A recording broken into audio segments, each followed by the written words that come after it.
Labdien! Es esmu Justīna Jurcika, un šis ir portāla TV3LV podkāsts Veselīgas sarunas. Tajā ik pārnedēļu sadarbībā ar Veselības centru apvienību un tās speciālistu šķetinām dažādas aktuālas tēmas, lai ik viens no mums būtu soli tuvāk veselībai. Iepriekšējās epizodēs mēs pievērsāmies vairāk sirds veselībai, bet ir pienācis laiks spērt soli tālāk, un šoreiz parunāsim par mūsu acu veselību un mēģināsim atrast atbildi uz jautājumu, kā saglabāt labu redzi. Lai to atrastu, esmu uz sarunu šoreiz aicinājusi oftalmoloģi Veselības centra apvienības Aiva klinika oftalmoloģijas dienesta vadītāju Daci Lietuvieti. Sveiki, Daci! Pirms es ķeros klāt jautājumu, es gribēju vien iestrādāt, ka es ļoti priecājos par šo sarunu, jo varbūt pēc skata nevar pateikt, bet es arī ikdienā nesāju redzes korekcijas līdzekļus, un tāpēc, lai arī man varbūt tas brīdis ir nokavēts, kur saglabāt pilnībā labu redzi, bet priecājos par šo sarunu, jo ticu, ka ne tikai es, bet arī jebkurš cits varēs atrast kaut ko vērtīgu, lai tā redze arī nepasliktinātos un nekļūt, tiešām sliktāk. Ķeroties pie jautājumiem. Laba redze, šķiet, ir viena no tām maņām, par kuru tā kārtīgi sākam domāt un kuru kārtīgi sākam novērtēt tajā brīdī, kad tā jau sāk pasliktināties vai, nedod Dievs, jau sāk zust. Jūsu pieredzē, kādi ir tie cilvēki, kas visbiežāk pie jums nāk, tie jau ir ar jau kaut kādām konkrētām sūdzībām, vai varbūt ir arī tādi, apzinīgāki, teiksim tā, nāk, lai viņiem pasaka, ka viss ir kārtībā un ne par ko nav jāsatraucas? Pārsvarā jau, protams, nāk tā, kad ir problēmas, jo laikam pirmā tā vieta, kur cilvēks griežās, ja viņam ir, piemēram, kāds korekcijas līdzeklis vajadzīgs, tā ir optika. Un pie acu ārsta bieži vien nonāk jau ar kādu problēmu. Bet, protams, vispatīkamāk ir šo problēmu pacientu starpā redzēt šos apzinīgos pacientus, kas rūpējās par savu veselību un, teiksim tā, kas nāk regulāri pārbaudīties un apstiprina to, ka viss ir kārtībā un ka nekādas redzes veselības problēmas nav jārisina. Ja? Viss sarežģītāk laikam ir ar tiem, kas baidās un kas zina, ka kaut kas nav labi, bet pie acu ārsta vēl pāris gadus es neiešu, jo man ļoti bail. Un tad, kad jau atnāk, tad apstiprinās, ka, diemžēl, tas risinājums varbūt pat pāris gadus atpakaļ būtu daudz vienkāršāks nekā ir šobrīd. Kāpēc baidās? Negrib zināt, vai varbūt tās ap acīm kaut kāda fobija, kad skatīsies, kaut ko gribēs darīt? Es saku pacientiem, es neesmu tik briesmīga, nebaidāties, vai tiešām jums bija bail atnākt. Es domāju, ka vairāk, kad cilvēks saprot, ka kaut kas būs jārisina un kaut kas būs jādara, un tas viņu varbūt biedē vairāk, bet es ceru, ka šis būs kā mērķis iedrošināt cilvēkus tomēr laicīgāk atnākt, jo laicīgāk var atrisināt daudzas lietas. Te, starp citu, gribu palūgt tādu skaidrojumu, jo, kā arī minējāt, daudziem šķiet, saistībā ar redzi, tas pirmais speciālists, pie kā viņi aiziet, ir tas optometrists. Te optikas salonā tur pārbaudīt, apsīties, kāda tad ir atšķirības starp optometristu un oftalmologu. Un kad ir vieta pie viena, kad vajag varbūt otra. Optometrists nodarbojās ar tieši šiem redzes korekcijas līdzekļiem. Tas nav ārsts, šobrīd tas ir medicīnas personāls, bet šie cilvēki, kas nav mācījušies medicīnu, bet kas ir mācījušies optiku. Jo bieži vien pat tā nav slimība, kad ir nepieciešams kādas brilles tālumam, tuvumam, un šo korekciju veic optikā, bet optometrists optikā nepilina, neplašina zīlīti, neskatās tādas dziļākās struktūras. Viņi ļoti palīdz acu ārstiem kaut vai izmērīt acu spiedienu, kas ir ļoti nozīmīgi arī konkrētā vecuma grupā. Bet, piemēram, optometristam neizdodas izkoriģēt redzi ar brillēm, vai viņš ierauga kaut ko aizdomīgu, viņš arī ir tas, kas sūta pacientu pie acu ārsta. Ja? Bet ir arī citreiz pat laba redze, bet tomēr saplašinot zīlīti mēs ieraugam, kad varbūt ne pašā centrā ir problēma, bet kaut kur perifērijā. Un tāpēc tas nenozīmē, jūs esat bijuši pie optometrista, kad acu ārsts jums nav jāapmeklē. Nē, tās tomēr ir divas dažādas lietas. Bet vajadzētu arī varbūt pēc pašiniciatīvas iet pie tā acu ārsta, kas ir oftalmologs. Ir kaut kāds arī, par asins analīzēm, piemēram, saka, tur reizi gadā profilaktiski. Paskatīties, vai viss kārtībā, kā ir ar acu ārstu. Tieši tā. Acu ārstu būtu jāapmeklē reizi 2 gados, un atkal pēc vecuma 40-50 gadi, tad būtu reizi gadā jāapmeklē acu ārstu. Ja ir kāds acu saslimšanas, cukura diabēts vai vēl, ir arī pat, ka vajag reizi pusgadā apmeklēt acu ārstu uz pārbaudēm, un citreiz pat arī biežāk. Viss atkarīgs pēc tās vajadzības. Tieši tā, acu ārsts jau tādā vizītē arī pasaka, ja viss ir labi, tiekamies pēc 2 gadiem vai tiekamies pēc gada, vai tomēr ir kaut kas, ko vajag vērot, un tad arī biežāk. Ķeroties tad pie tā redzes segmenta, kas ir tādi galvenie labas redzes kaitnieki, kā jūs teiktu? Vai vispār ir tā iespējams uzskaitīt? Varbūt mūsdienās to ir ļoti, ļoti daudz. Jā, vispirmām kārtām tā ir iedzimtība. Mēs ar to neko nevaram izdarīt. Ja mums kādam no vecākiem ir slikta redze, kaut kāds risks ir mums. Ja vecākiem ir glaukoma, lielāks risks ir mums. Ar to, diemžēl, mums ir jāsadzīvo. Nākamais ir, protams, vispārējā veselība. Ja ir kaut kādas asinsvadu saslimšanas, tad arī uz redzi šīs var ietekmēt. Vai locītavu saslimšanas arī uz redzi ir ietekme.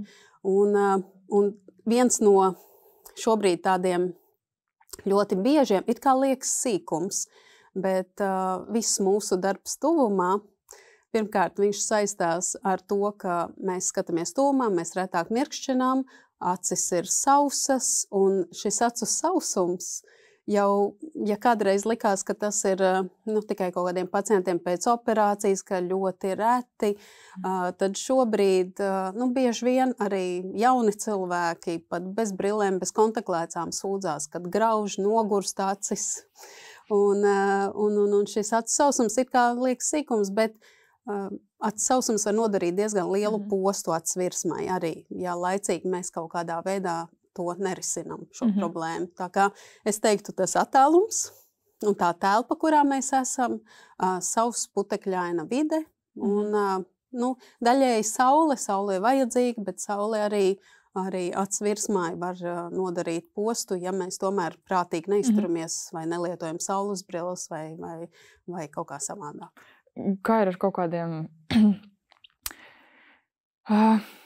ikdienas, niķiem, tādiem ieradumiem? Ir kaut kāda, smēķēšana ļoti daudz, kur piesauc, iepriekšējās epizodēs mēs runājam par sirds veselību, tur viena no galvenajām lietām, kur ārsti jāsaka, no šīs atvedamies. Vai ir arī kaut kādi te ieradumiem, arī nozīme uz acu veselību? Vai tāpat smēķēšana, dūmi smēķētājiem, jā, viņi arī acu virsmu sausina. Par citiem tādiem niķiem, es teiktu, tāds varbūt niķis ir nevilkt brilli, ja viņu vajag. Un lasīt, mokoties, stiepjot roku, mirkšķinot vai žmiedzot acis, ja? Šis ar neko labu nedara, tāpēc noteikti būtu jābūt pareizai korekcijai. Arī, ja cilvēks lieto, piemēram, kontaktlēcas, viņam viņas ir jākopj, un jābūt tīrām un jāmaina šķidrumi. Tā arī tāda ļoti bīstama lieta, kas mums liekas, ka sīkums, bet ir redzētas smagas komplikācijas arī pēc vienkārši kontaktlētas lietošanas. Pārnēsā, nenopērk jaunu pārīti vai visādas tādas Jūs sīkumi. Tā ļoti labi jūtat tos jautājumus, kas man ir pierakstīti. Reku minējāt par tiem redzes korekcijas līdzekļiem. Man šķiet, šis ir tāds viens salīdzinoši bieži dzirdēts pieņēmums par, runājot par to, ka, ja tu jūti, ka tev pasliktinās tā redze, bet nav tik slikti, it kā redzu, varētu labāk redzēt, bet, nav tik slikti. Un tad citreiz ir dzirdēts, ka saka, pēc brilles tev nevajag, sāks nesāt brilles, paliks tikai sliktāk. Kā tad te ir, paliek sliktāk, vai varbūt tās tieši otrādi, ja tu nenēsā, tas tev nodara lielāku kaitējumu nekā tā brīļa esamība? Nu jā, es saprotu, ka cilvēkiem bieži vien gribās kaut ko ārpus medicīnas vai uztver, ka kāds saka, ka ar acu vingrinājumiem var uzvingrināt acis tā, lai brilles nav jānēsā. Diemžēl tā īsti nav. Kas ir, ja mēs neliekam brilles, mēs pierodam pie nedaudz vājākas redzes un mēs adaptējamies. Ja? Un mēs nevaram izmainīt, ja acis ir izaugusi tik gara, cik viņi ir. Mēs ar jebkuru vingrinājumu nevaram pārmainīt to acis garumu un izdarīt tā, lai tas fokus tomēr būtu citā vietā. Ja?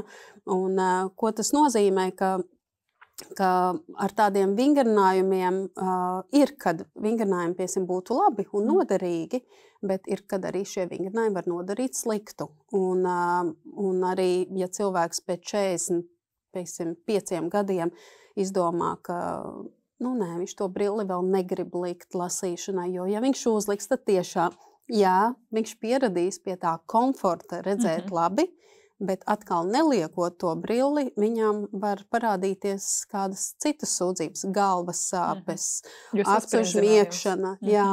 Un ir pierādīts, ka kādreiz arī pieņemsim cilvēkiem, kam tālumā vajadzēja brilles, ka viņiem nelika pilnu korekciju ar domu, ka tā pilnā korekcija nebūs labi. Šobrīd ir pilnīgi pretēji pierādīts, ka ir jāliek pilna korekcija, un tas arī ir acuārs un optometrists, kas piemeklēs, vai to brilli vajag varbūt bišķi vājāk, bet varbūt tomēr vajag to pilno korekciju. Ja? Bet tās diemžēl ir muļķības un var kaut ko uztrenēt, un citreiz vingrinājumi ir labi, bet vai nu optometrista vai acuārsta kontrolē. Nevis kādos citos saitos, kādos citos cilvēkos varbūt, kas tieši par acu anatomiju vai acu slimībām tomēr nav tik kompetenti. Šis ir tāds, manā pieredzē tāds biežākais pieņēmums, ko es esmu dzirdējusi arī no draugiem paziņiem, kuriem nevajag brilles, un viņi zina, ka man vajag nesāt, bet tāds vai tiešām tev vajadzēja, un tā, vai tev nepaliek sliktāk redz. Jūs pieredzē ir kaut kādi, interesanti pieņēmumi, ar kuriem varbūt pacienti nāk, bet kas ir tiešām no aplami, bet saistīti, ar redzi. Es, kā jau es teicu, cilvēki bieži vien domā, ka kaut ko varētu izdarīt tomēr pa savam vai kaut ko izdarīt tā, kā tomēr acuārsts pārāk pareizi visu saka, kā jādara. Ja? Ko es ieteiktu? Es ieteiktu, ka vajag mitrināt telpu, acis, taisīt pauzes un ar prātu var pavingrināt acis, nepārspīlējot, bet tīri pa tādiem pieņēmumiem. Ja jūs gribētu dzirdēt, ko pacienti dara, lai nebūtu jāiet pie acuārsta un kāda. Ir lietas, dīvainas lietas pilina acīs, dzer dīvainus šķidrumus un ārstē, pieņemsim, kaut vai konjunktivītu, es atvainojos, pirlinot urīnu acīs un dažādas citādas lietas, bet varbūt viss šausmas neesmu dzirdējis, viss viņi nemaz godīgi sakot ārstam varbūt arī neizstāsta, bet beigās jau tāpatās nonāk tur, kur nonāk. Atnāk pie acuārsta un saka, palīdzat man. Diemžēl kaut kas nepalīdzēja. Tādā ziņā labāk uzticēties speciālistam, tiešām zinošam speciālistam, nevis kaimiņam vai internetam vai vēl kaut kur.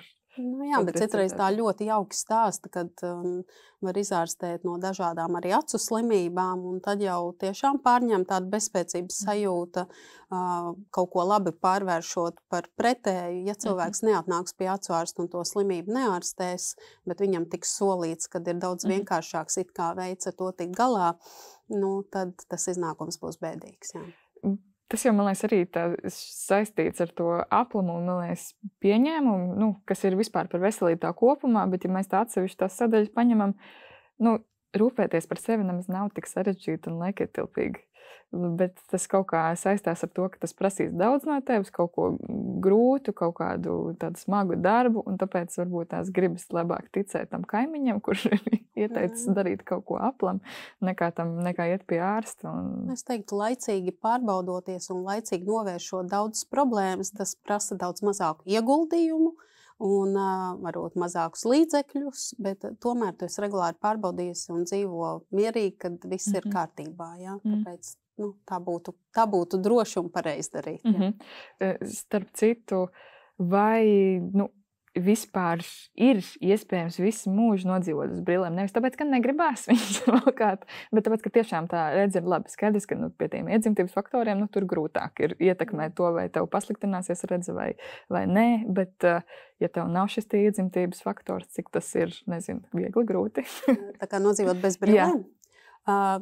Te ir atkal tāda lieta, ka ap tiem 45 gadiem acs anatomijā daudz kas mainās. Un, piemēram, ja mana draudzene visu laiku bija ļoti priecīga, ka viņai līdz 40 gadiem nav brilles un viņa redz kā ērglis tālumā, tuvumā, diemžēl šis atkal tas brīdis, kad tās tuvuma brilles tiem cilvēkiem, kas pusmūžu ir staigājuši bez, ir jāuzliek ap tiem 40-45 gadiem. Atkal tiem, kam ir bijis varbūt mīnusiņš, viņiem atkal tas tuvuma, tā redze pēc 45 gadiem ir tikpat laba, kā ir bijusi, un tālumā joprojām viņi nesā kontaktlētas vai brilles. Ja? Ir arī visādi gadījumi, ka cilvēkam, piemēram, viena acis vairāk skatās uz tālumu, otru uz tuvumu. Tādā gadījumā, viņš var visu mūžu nostaigāt bez brillēm. Un vēl ir arī tāds paradoks, ja mēs kā jauni cilvēki gribam ļoti labi redzēt tālumā, un tas ir tas kritērijs labai redzēji, tad cilvēki ap 60-70 gadiem, viņiem tas tālums vairs tik svarīgs nav. Viņiem ir svarīgāk redzēt tuvāk, un viņiem svarīgāk ir kaut ko palasīt, varbūt tādā datora attālumā, un, teiksim, tā tāluma redze, ja viņam nav viņa pilnīgi perfekta, viņš uzskata, ka viss ir labi un ka viņš redz labi. Var sadzīvot. Jā. Var sadzīvot.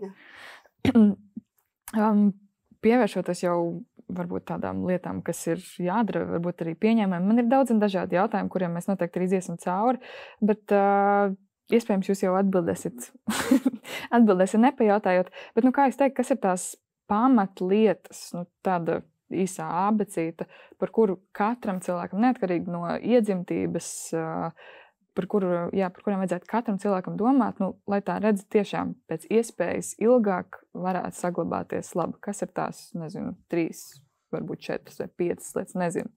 Ko jūs ieteiktu saviem? Noteikti pārbaudīties. Otra lieta būtu, ja mēs strādājam daudz pie datora vai tuvumā, tad svarīgi būtu taisīt pauzes un nestrādāt no vietas ilgstoši. Un te ir arī tāds 20-20-20 likums. Tas ir ik pa 20 minūtēm pastrādājot tuvumā. Mēs uz 20 sekundēm paskatāmies 20 pēdu attālumā, apmēram 3 metru attālumā. Šādējādi šo fokusu no tuvuma novirzot un actiņu tā kā bišķiņu pavingrinot. Vēl, kā es teicu, tā lieta, ko es jau pieminēju, ir gaiss telpā. Mums ir lampas, mums ir monitori un daudz ko tuvumā skatoties, mēs retāk mirkšķinam acis un tāpēc arī gaisa mitrumam telpās ļoti būtiska nozīme. Mēs varam pilināt pilienus, bet tikpat labi mēs varam arī ielikt mitrinātāju telpā vai pavēdināt telpu, lai uzturētu šo gaisu patīkami labu. Un tad arī acniņas mazāk nogurst un mēs atkal veiksmīgi varam tālāk strādāt. Arī es dzirdējusi šobrīd tādu mītu, ka saulesbrilles nevajag likt, vajag likt saulesbrilles. Un tas ir pierādīts, ka saulesbrilles aizsargā mūs gan no katarakts veidošanās, tāpat kā ādai ir svarīgi likt šo saules aizsardzības krēmu, un tikpat arī acīm ir svarīgi likt tomēr šo saulesbrilli. Viņas ir dažādas, nav jāliek pati tumšākā. Bet mēs varam pielāgot un likt kaut vai no augšpuses tumšinātu saulesbrilli, ja? Bet saulesbrilla pasargā mūs no vēja un pasargā arī no šiem saules stariem, kas mazina arī dažādu acu slimību attīstību.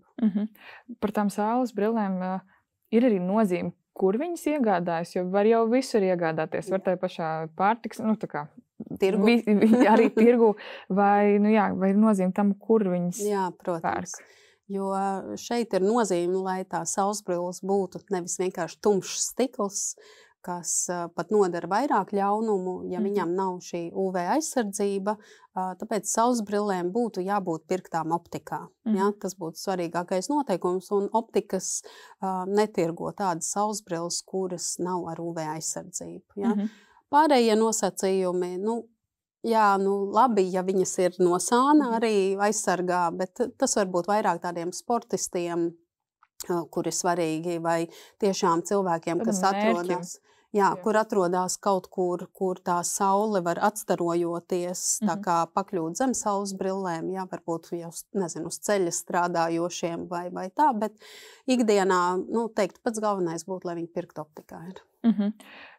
Vēl domājot par tādu redzi, nereti esat dzirdējusi vai kaut kur izmetis internets kaut kādus rakstus, piemēram, par to, ka ir kaut kādi tur pārtiks produkti, kas palīdz tur stiprināt.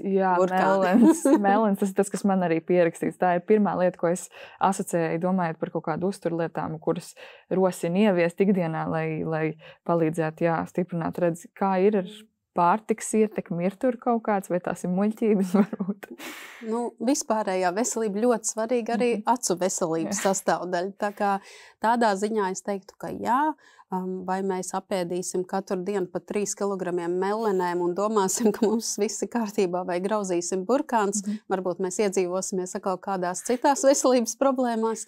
Tāpēc es parasti saviem pacientiem saku tā, ja jūs ēdat krāsainu uzturu, kur būtu brokoļi, spināti, krāsaini, sarkanā paprika un šādi dažādi produkti, arī zivju produkti. Tie ir ļoti svarīgi, bet viņiem nedrīkst būt, ka tas ir viens produkts, tiem ir jābūt dažādiem.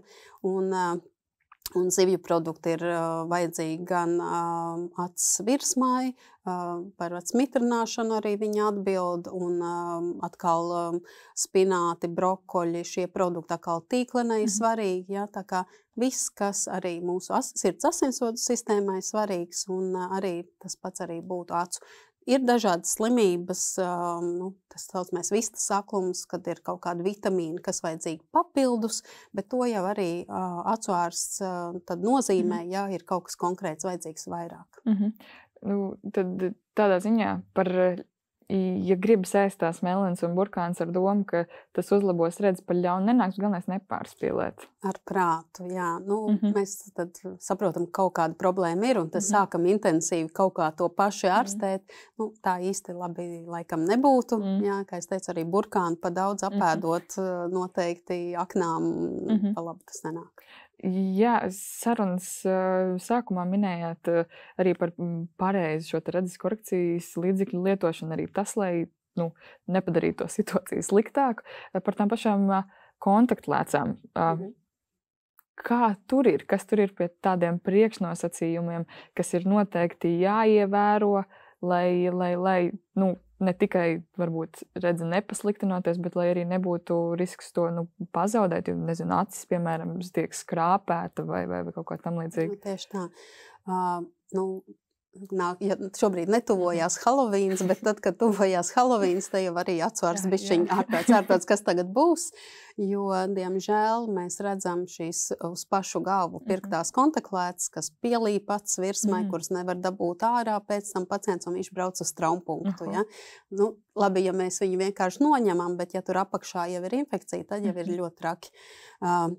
Tātad šie noteikumi būtu tādi, ka kontaktlētas piemērīšana notiek optometrista kontrolē, un parasti to veids optikās, pierakstās uz kontaktlēcu vizīti, un optometrists uzliek jums proves lēcu, pēc tam viņš paskatās pēc brīža, kā tā lēca stāv uz acs virsmas. Vai viņa pietiekami kustās, vai viņa nepietiekami kustās, vai acs virsma ir vesela vispār, uz kuru šo kontaktlēcu likt. Un arī optometrists izstāsta, kā ir jākopj.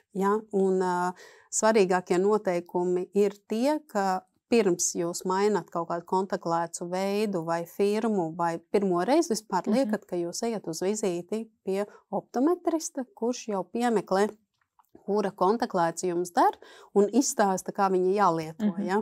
Un arī par šo režīmu, ka viņas nevajadzētu pārnēsāt, ir dažādi kontaktlētas režīmi, ir naktslēcas, kuras ieliek uz nakti. Cilvēkam vajag redzēt arī naktī? Jā. Nē, viņam vajag redzēt pa dienu, bet viņš pa nakti ieliek lēcas un pa dienu staigā bez. Ja?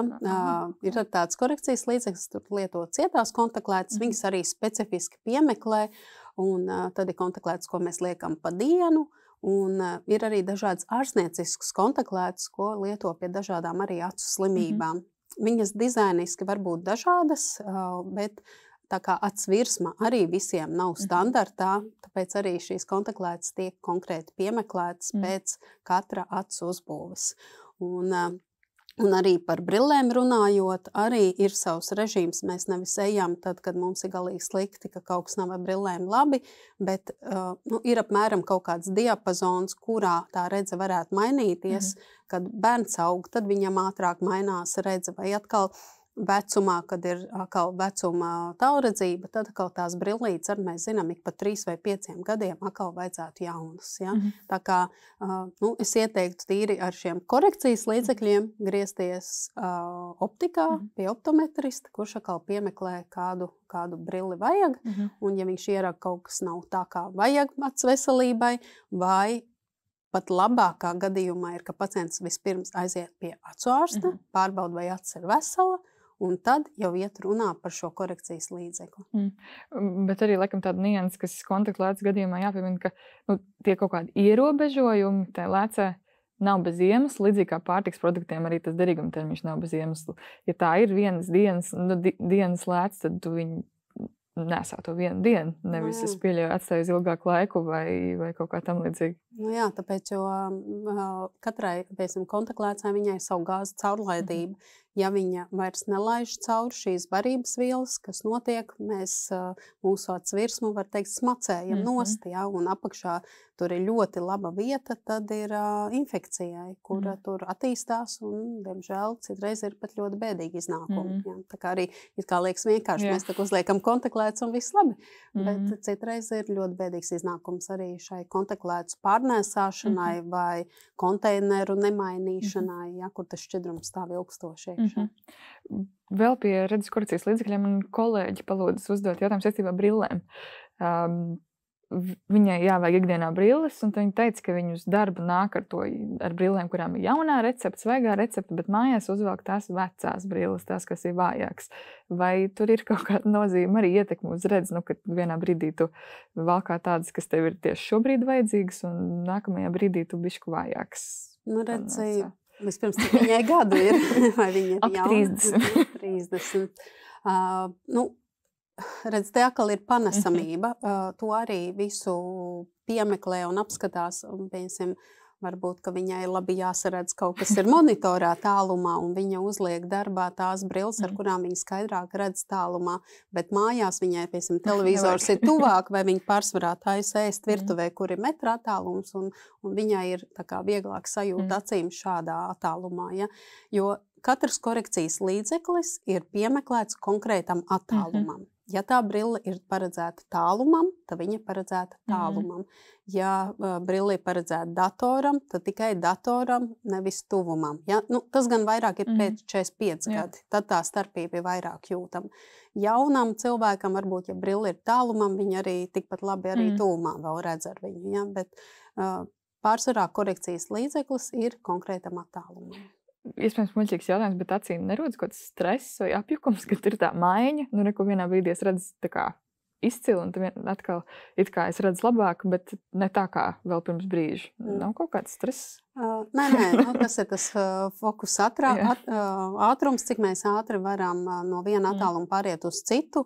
Tas arī fizioloģiski noveco, un ir tā, ka, ja racu vingrinājumiem mēs intensīvi mēģinām 70-gadīgai kundzītei šo te uzlabot, un viņa vēlās būt bez brillēm un vingrina savas acis intensīvi šiem vingrinājumiem, protams, tas neko labu nedos, un pirmkārt nebūs nekāds rezultāts no tā, otrkārt var arī citam var pat slikti duša palikt no tā, ja pārāk kaut ko šādu vingrinot. Ja?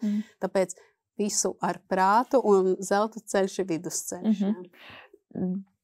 pieminējām pirms brīža runājam par saules brillēm, lai aizsargātu acis no saules gaismas un šī starojuma.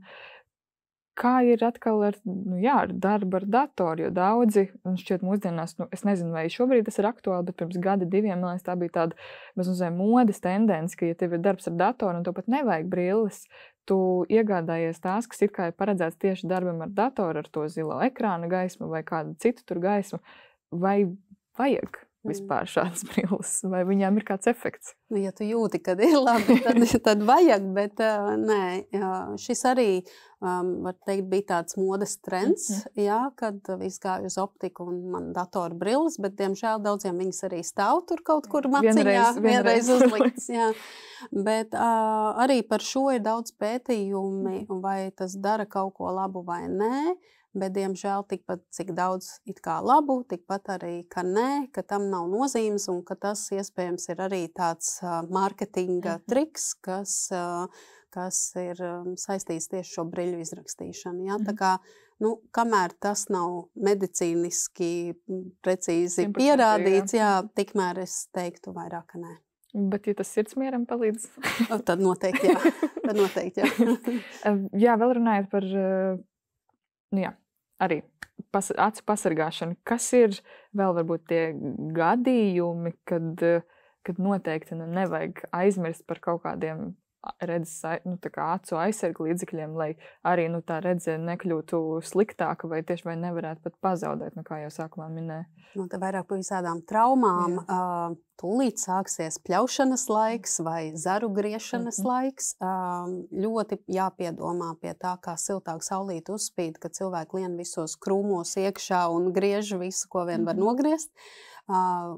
Padomājam to, ka mēs varam neieraudzīt kaut kādu attālumu, bet viena no tādām bīstamām lietām ir trimerēšana, kur būtu jāliek noteikti aizsargbrilles, jo tādā zālē, ko mēs trimerējam, varbūt kāds akmens vai trāpīties kaut kas vēl tāds ass, ja, un uztrimerējot, tas arī, diemžēl, var ļoti bēdīgi beigties acu dēļ. Pasargājam no putekļiem, no smiltīm, jā, mēs labi varam paskalot ārā, bet vēl viena tāda no tādām ļoti bīstamām lietām ir metāla birstes, ar ko kaut ko skrāpē nost, vai kaut kādu metālu sitot, ja, kaut kādu šķempiņu var atlekt, un tas jau var rezultēties ar teiksim, acis izņemšanu, jā. Jā, tāpēc aizsargājam, uzliekam brillītes, ja mēs kaut ko metinam, ja tas var vīriešiem varbūt, bet tagad jau sievietes ar visu dara, ko vīrieši. Bet, kaut vai trimerējot, tagad moderni arī sievietēm iet un trimerēt tādu sieviešu trimeriem, ja, liekam aizsargu brilles, lai mums kaut vai tie putekļi acis skropstās nesaiet acis gļotādā, un arī tas var citreiz tiešām ļoti pasargāt no smagām traumām. Pirmajā epizodē minēja kardiologs Mārs Lapšaus par to, ka viņam darba sezonu viņš redz to korelāciju, ka cilvēki nāk mazāk, tāpēc, ka ir aktīvāk un mazāk sūdzības par sirds un asinsvadu saslimšanām un tam līdzīgi. Jūs arī šajā segmentā attiecībā uz redzi uz tiem darbiem un to arī redzat tādu pieplūdumu, tādu korelāciju, ka vasara sākās un tad nāk... Pirmais siltais laiks, un ja tavu dežūru iekrīt traumpunktā, tad labāk uzmanies. Noteikti būs pilns ar cilvēkiem, kas būs kaut ko darījuši un nebūs tā kā pasargājuši sevi. Ja? No kā mēs baidamies arī no jaunā gada, no petardēm, no šampāniešu korķiem, kas lido un lido arī acīs. Bet savādāk varbūt tā korelācija mazāk. Vasarā cilvēki, jā, ja visi labi, viņi brauc vasarnīcās, mazāk operējās, mazāk nonāk pie atsvārsta. Jā, es tikai iedomājos arī par tādu acu drošību un acu pasargāšanu. Man patīk iet pārgājienēs, un reiz viena bijis tā, ka tas maršruts aizved kaut kādās neceļos, sev brikšņiem jāiet, un tad ir bijis tā, ka kāds zars acī ietrāp, un tā nav vajag patīkama sajūta. Bet var teikt, ka viena no lietām, ko mums paņemt līdz ceļojumā, būtu saules brilles un mitrinošie acu pilieni, ar kuriem var teikt, pirmā palīdzība būtu ar šo mitrinošo pilienu paskalot aci, ja, un saules brilli, jā, jo viņu arī vajag. Ja. Tā kā, tās būtu tādas lietas, ko var nopirkt aptiekā bez recepta, nav jāuztraucās, bet tās nebūtu antibiotikas, kuras gan nevajadzētu pilināt. Un tikai divas lietas. Jā. Jā. Un pārējo atsvars palīdz. Jā, vēl par iespējamu ietekmi uz acīm, uz redzi, uz acu veselību. Kā ir daudzām sievietēm, ne tikai kosmētiku un make-ups aizņem ikdienu? Kā tur ir jāmaina? Es nezinu, varbūt kaut kādas vecas otas izmanto vai kosmētika par daudz vai kas tam līdzīgs. Tur ir kaut kāda arī ietekme uz to aci, uz redzi? Jā, ir. Te pat ne vecas otas, te vienkārši jau pieliktās skropstas. Arī acu ārstu semināros tiek demonstrēti pētījumi, kur mākslīgās skropstas ļoti sausina acis virsmu. Viņas vēdekļa funkcija un acis virsma tiek vēdināta un acis virsma sausinās. Ja? No tādiem man kā ķirurgam, ko es redzu lietām, šobrīd ir tā, ka ja kataraktu operē pārsvarā veciem cilvēkiem, tad šobrīd arī kundzes gados grib izskatīties labi, un viņas domā, kad nāk uz operāciju, ka vajadzētu uzkrāsot ar skropstu tušu.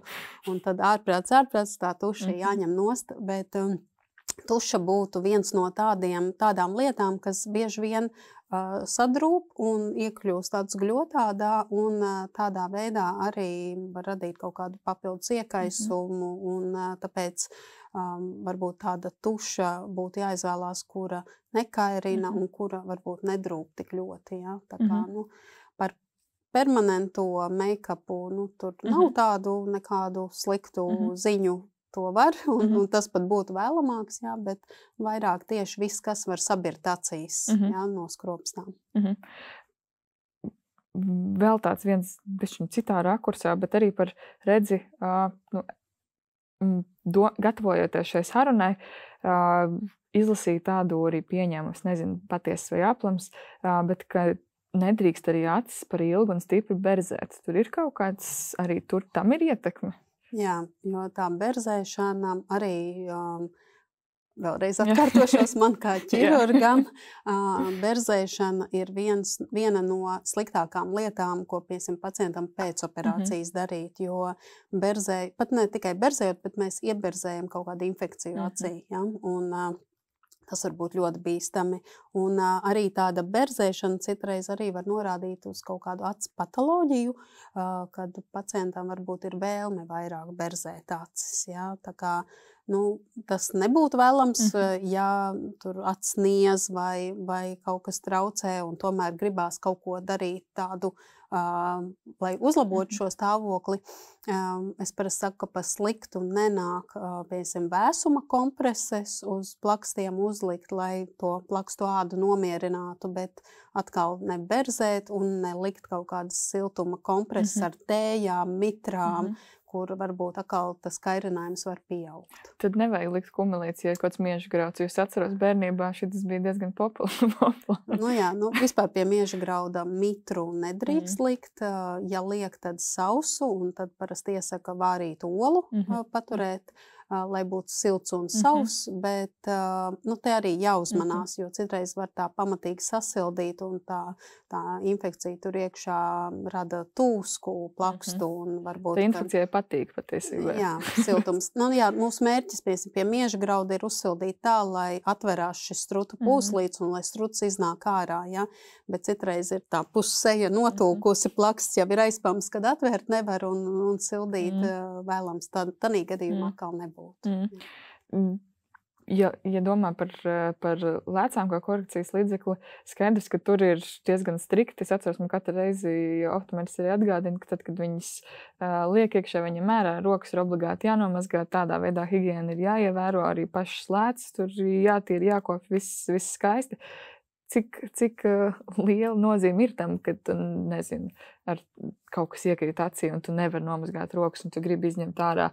Cik liela nozīme ir tai tomēr higiēnai, ka tā roka, tas pirksts ir tīrs, kā kā varbūt Jā, tur es varbūt konkrēti nevarēšu pateikt, kā ir ar cik netīru pirkstu aiztikt aci, vai ka tas konteiners nav mainīts, jā, riski ir visam šim, bet... Bet vienalga, kuram cilvēkam arī bez lēcām, kā ir to higiēna tādos. Jā, bišķi piemirstam un arī, piemēram, pa kontaktlēcām runājot, pat svarīgi būtu zināt, kurā, piemēram, mēneša pirmā dienā mēs liekam nevis, apmēram mēnesis ir, tad man viņas jāmaina. Otra lieta ir tagad arī dažādi palīgi līdzekļi kontaktlētas, lai ielikt vai izņemtu. Nav ar pirkstu obligāti jābrauc iekšā, ir visādi piesūcekņi, ar kuru palīdzību var arī.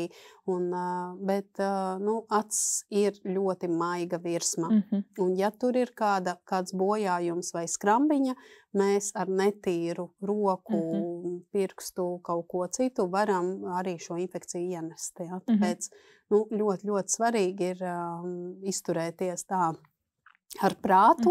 Ja nekas slikts nav noticis līdz šim, nenozīmē, ka tas nevar notikt, bet mazgājam rokas un tad tikai skaramies acīm klāt. Redzi, kā es sākumā minēju, redzi, ir viena no tām, man šeit viena no mazāk novērtētākajām maņām līdz brīdim.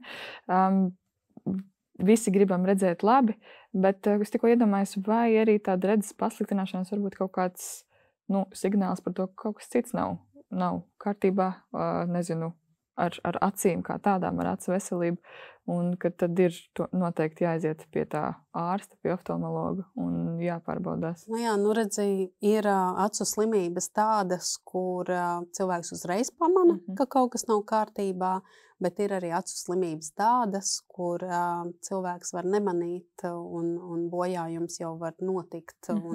Un tāpēc arī bieži vien ir svarīgi tomēr iet regulāri, lai arī tev nav sūdzības. Acuārsts nepārmetīs to, ko tu atnāc, tev taču nav nekāda sūdzība. Ja? Nē, ir, teiksim tā, ja kataraktu, ja miglaināku redz cilvēks pamanīs, ka viņš neredz labi, vai viņam būs jāmaina brilles, un viņš sapratīs, ka tā ir, tā pieņemsim, runājot par tādu nopietnu slimību kā glaukoma vai cukurdiabēta izmaiņas, kur varbūt visa tīklene ir jau bojāta, bet pats tīklenes centrs vēl ir vesels, un cilvēks redz 100%, ja? Un tas var būt viens brīdis, kad viss var pazust, bet ja netiek laicīgi uzsākt ārstēšanu. Tāpēc, šeit ir tā, tu vari pamanīt, vari nepamanīt. Ja tu nekontrolējies, tad, diemžēl, tas iznākums var būt ļoti bēdīgs, un vistrakāk ir tad, ja tu vairs nevari palīdzēt. Ja? Ir slimības, kuras mēs varam izārstēt, ir slimības, kuras mēs varam mēģināt apstādināt, un ir slimības, kuras mēs vairs neko nevaram izdarīt. Jā, tad jau jācīnās ar to rezultātu. Jāstrādā ar rezultātu, nejácīnās.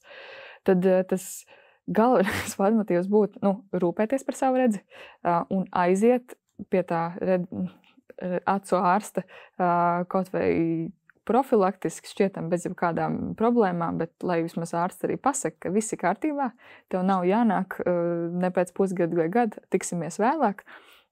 Un tad arī ņemt vērā tās pamatlietas, saules brilles, nebakstam ar netīriem pirkstiem, varbūt pārdomājam par tiem aizsargu līdzekļiem citos ikdienas gaitās, un arī acu pilieni ielikti kabatā vai somiņā, absolūti nenāks pļauni. Labi, Dācis, teikšu jums lielu paldies par sarunu. Paldies. Un paldies visiem, kas mūs skatījās un vai klausījās. Epizodes varat meklēt portālā TV3LV, arī mūsu YouTube un Spotify kanālā, un tiekamies jau nākamreiz, kad kopā ar vēl kādu Veselības centra apvienības speciālistu spērsim nākamos soļus tuvāk veselībai.